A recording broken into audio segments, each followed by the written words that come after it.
जंहिंजो मक़ाम वधीक हो तनख़्वाह ऐं स्केल ग्रेड उमर फारूक वटि उनजो वधीक हो। सुभान अल्लाह। सोली सिंधीअ में सम्झाया, ग्रेड जा शौक़ीन आहियो, हर को ग्रेड जो शौक़ीन आहे, पर फारूक आज़म ग्रेड उनखे वधाए ॾिनो जेको दीन में अॻिते, उनखे वधायो। पंहिंजो नालो लिस्ट जो आई, पंहिंजो नालो ॾिसी ऐं चईं मुंहिंजो नालो मुंड में छो लिखियो आहे? चईं तव्हां अमीर मोमिनीन आहियो, पर भले अमीर आहियां पर त नौकर आहियां, नबीअ जो ख़ादिम आहियां, उम्मत जो नौकर आहियां, उम्मत जो नौकर आहियां, मुंहिंजो नालो अॻ में छो लिखियो आहे? मुंहिंजे नबीअ जे तअल्लुक़ सां, जेको मुंहिंजे नबीअ जो तअल्लुक़ में वेझो आहे, अवल नालो उनजो। सभु पंहिंजो नालो ठाहे, सभ खां पहिरियां हज़रत अब्बास जो नालो लिखायो त मुंहिंजे नबीअ जो चाचो आहे, अहल बैत मञो आहे, अवल नालो उनजो ई। सहाबन अहल बैत जी इज़त कई, तव्हां असांखे बि अहल बैत जी इज़त करणु घुरिजे। इज़त मान मक़ाम ॾियणो आहे, जे सहाबा ॾिनी, सहाबा जी इज़त करण वारो अहल बैत जी बि इज़त कयो।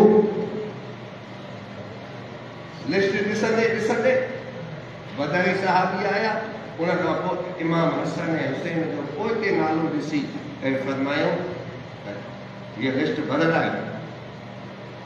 हसन हुसैन जो नालो बदर जे वॾनि सहाबनि सां गॾु लिखो, जेका उन्हनि वॾनि जी तनख़्वाह सां हिननि माण्हू चयोसीं हेॾा नंढड़ा उन महिल हुया ई कोन। पाण फरमायो त तव्हांजे नज़र में नंढड़ा हा, पर मुंहिंजे महबूब जे नज़र में हे तमामु मथे आहे।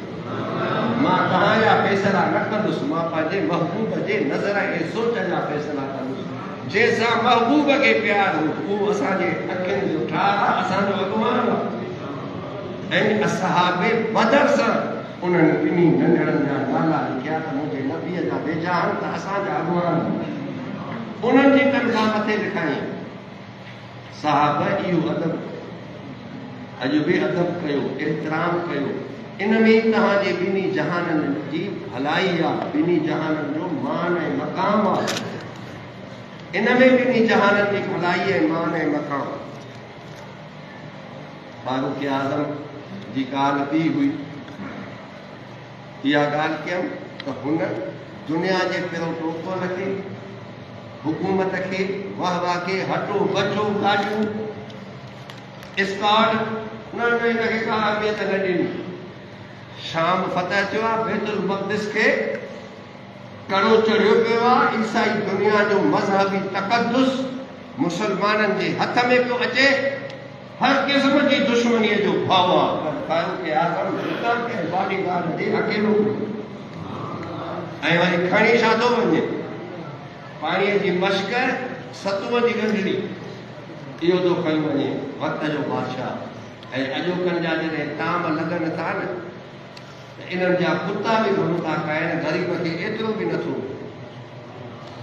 पर है हे करण वारो है हे न कयो। तव्हां असांजी पंहिंजी सोच बदिली को। शरीफ़ जी इज़त तो मूं वटि कोन्हे, तव्हां वटि हूंदी।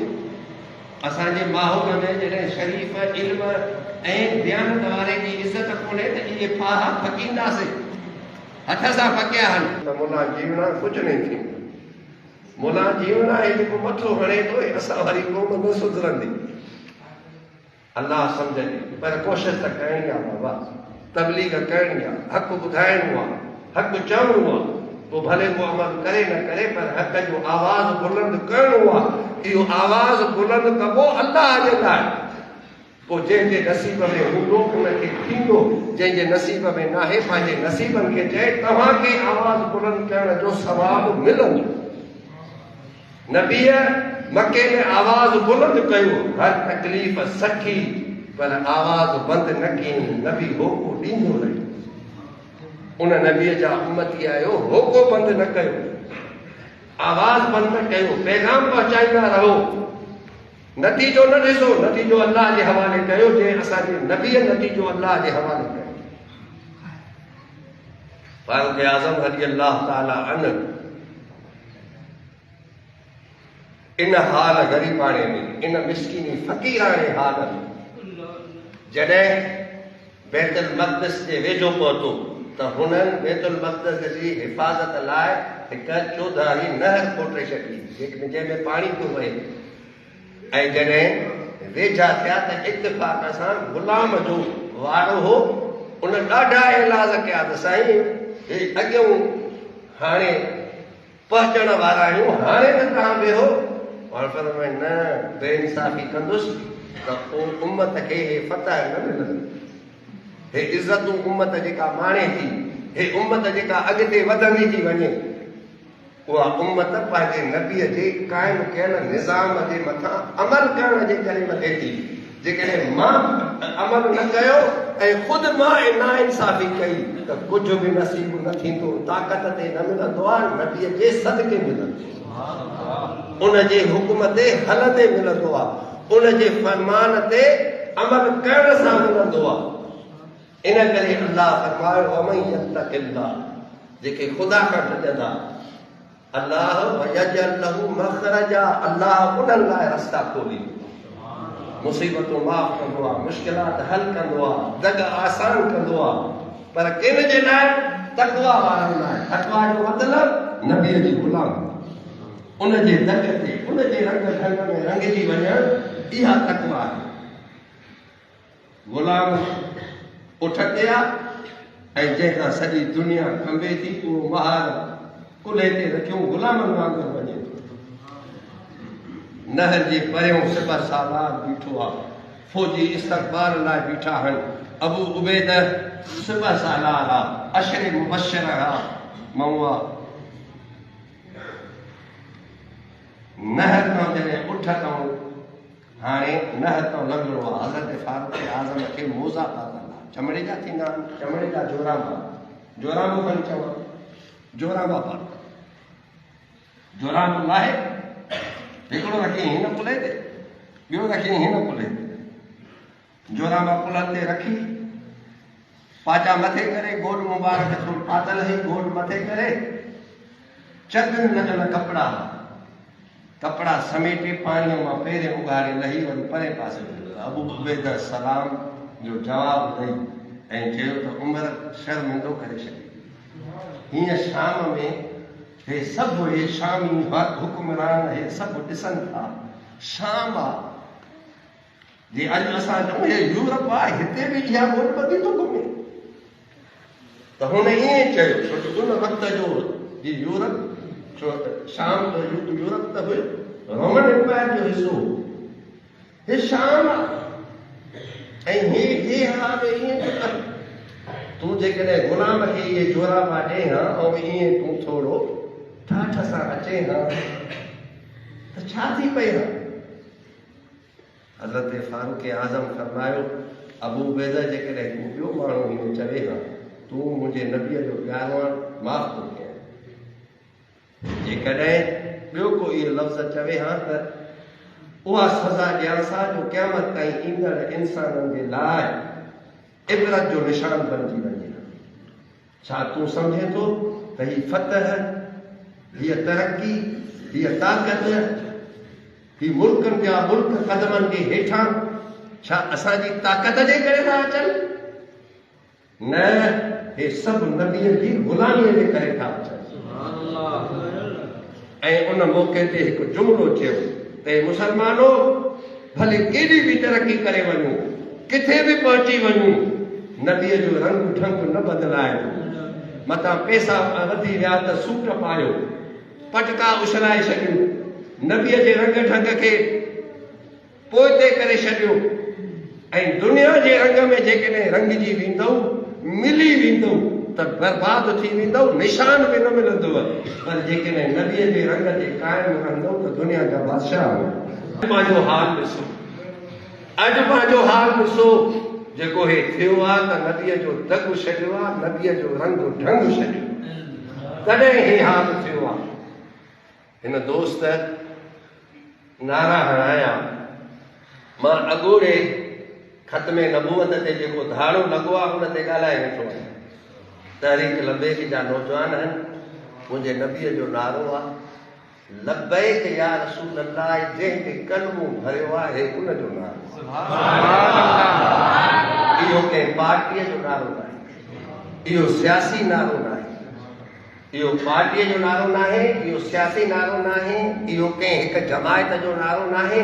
जंहिं कलमो भरियो आहे लब्बैक या रसूल अल्लाह उन सभ जो नालो।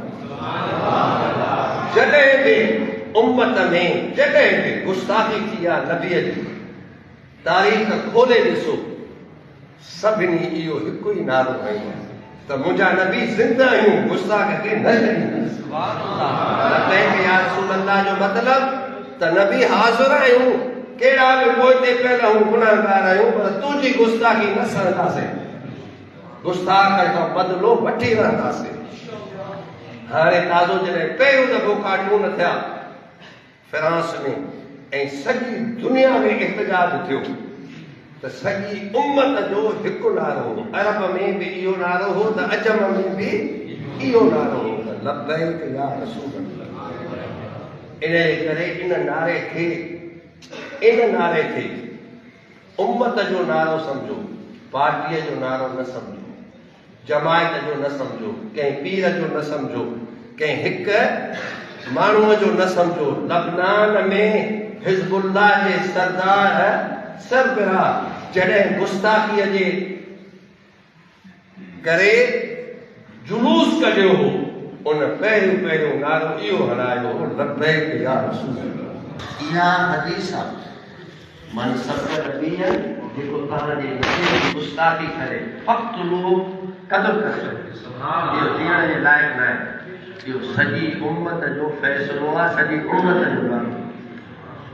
असां गुनाहगार आहियूं, तारीख़ पढ़ी ॾिसो, मुसलमान खां बेअमली थी आहे, अॼु बि असां बेअमल आहियूं, पर पंहिंजे आका जी गुस्ताखी मुसलमान कॾहिं बि सठी न आहे, कॾहिं बि न सठी न। इन करे गैरत धारियो, नबीअ जी गैरत हूंदव त नंग जी गैरत बि हूंदव। इन करे नबीअ जे नाले ते गैरत पैदा कयो पाण। ऐं इते पार्टीबाज़ी न कयो, इते विरहाइजो न, इते सिर्फ़ु मज़हबी मुसलमान ऐं आशिक़ रसूल जी ॻाल्हि। इन लिहाज़ सां भले तव्हांजूं पार्टियूं अलॻि आहिनि, हुजनि भले, पर नबीअ जे लाइ उनजे ग़ुलामीअ में पार्टी न आहे, पोइ उते मुसलमान आहिनि, आशिक़ रसूल आहिनि। त हज़रत उमर छा चयो त मुंहिंजे नबीअ जो रंग ढंग हूंदव त ताजदार हूंदव, छॾींदव त फना थींदव, दुनिया वधारे छॾींदव। इहा सादगी ग़ालिब आहे, सादगी ग़ालिब आहे। सादगीअ इज़त पिराई, इन सादगीअ फतह माणी। फारूक आज़म जे इन सीधे सादे ज़िंदगीअ दुनिया खे हिलाए छॾियो, हिलायो कोन बल्कि दुनिया ते ग़ालिब बि आयो। उन जा ग़ुलाम आहियो, उहा सादगी अपनायो।